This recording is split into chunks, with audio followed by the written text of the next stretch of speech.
आज कक्षा 7 में हम देखेंगे, हमारा चैप्टर है आज का पदार्थ की संरचना एवं प्रकृति। तो इस चैप्टर में हम सबसे पहले देखेंगे पदार्थ।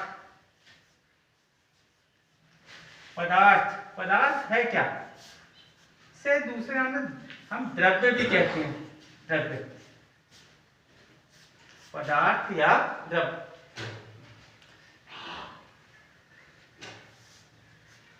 तो इसको हम डेफिनेशन डिफाइन इस तरह से कर सकते हैं, वे वस्तुएं जो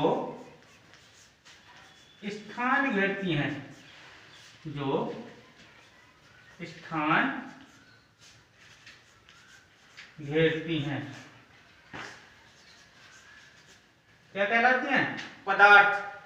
या वे वस्तुएं जिनमें भार होता है, या वे वस्तुएं जिन्हें हम अपनी ज्ञान इंद्रियों द्वारा अनुभव कर सकते हैं। अब बात आ जाती है ज्ञान इंद्रियों की। तो ज्ञान इंद्रिय हमारे बॉडी में कितनी है? तो हमारी बॉडी में, हमारे शरीर में ज्ञान इंद्रियां हैं 5। कितनी? 5। कौन कौन सी? आंख, नाक, कान, त्वचा, जीभ, ये सब हमारी क्या है? ज्ञान इंद्रियां। तो इन 5 ज्ञान इंद्रियों से जिन्हें हम अनुभव कर सकते हैं, वही क्या है? हमारा पदार्थ। ठीक। तो अब बात आ जाती है पदार्थ। पदार्थ होते कितने प्रकार के हैं? मतलब पदार्थ हैं हमारे 3 टाइप्स, 3 प्रकार के। तो नंबर 1 ठोस, नंबर 2 द्रव, और नंबर 3 गैस। तो हम कितने प्रकार के हैं? पदार्थ या द्रव्य? पदार्थ या द्रव्य। अब यहां पे एक चीज और देखेंगे, द्रव्य और द्रव दोनों में अंतर है।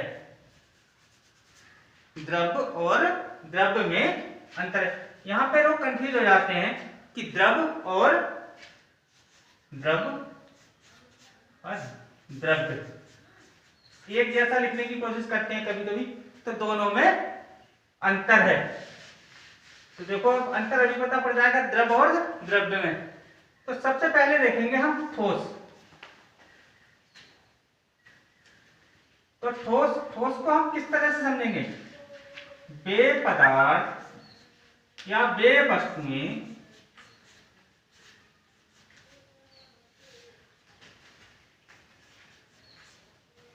जिनका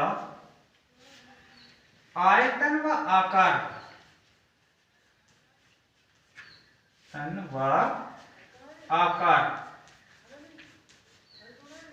दोनों निश्चित होते हैं।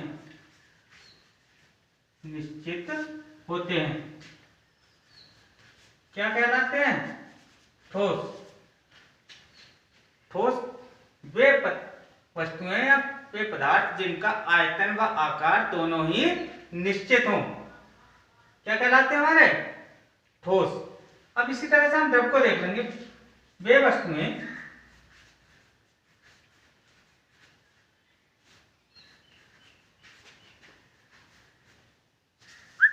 जिनका आयतन तो निश्चित,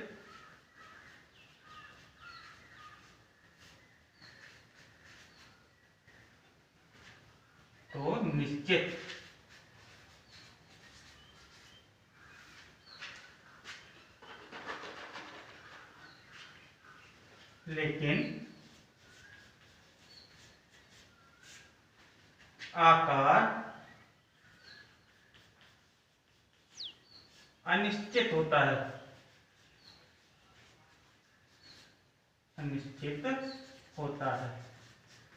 क्या कहलाते हैं? द्रव। अब इसी तरह से हम देख लेंगे गैस। वे वस्तुएं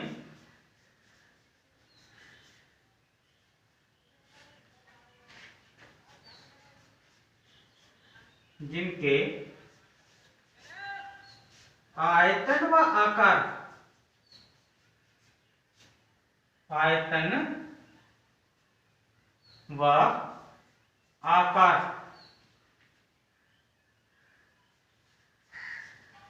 दोनों ही अनिश्चित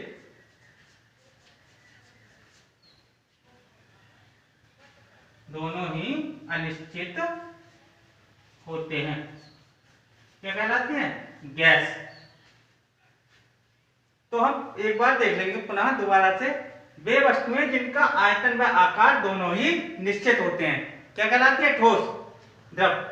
वे वस्तुएं जिनका आयतन तो निश्चित लेकिन आकार अनिश्चित होता है क्या कहलाते हैं? द्रव। वे वस्तुएं जिनका आयतन और आकार दोनों ही अनिश्चित होते हैं क्या कहलाती है? गैस। इसी तरह से अब हम देखते हैं इनके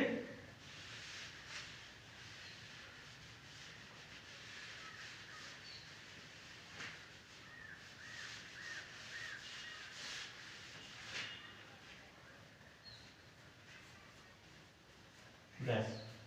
अब इस तरह से हम देख लेते हैं। अब इनके एग्जाम्पल देख लेते हैं, एक उदाहरण।